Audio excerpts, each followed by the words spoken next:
Hey, it's Eben. A lot of people ask me about all the books that I've read and the tapes I've listened to and so forth.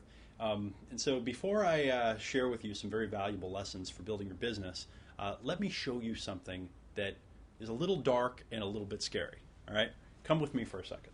I warned you, you're coming with me. Come check this out. Check out my fancy new lights. We just got these a couple of days ago, and I hope you like the way they're making the video look. All right, come back in here.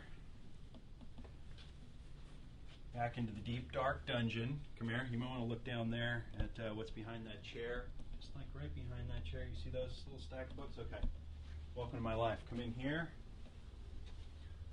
All right. So this is where the books live. And just come on in here with me. Kind of look on both sides. And you'll see a few books. And look down here on the floor. You'll see a couple of books here. When I prepare for live trainings, I often come in and pull out, dozens of these books, and I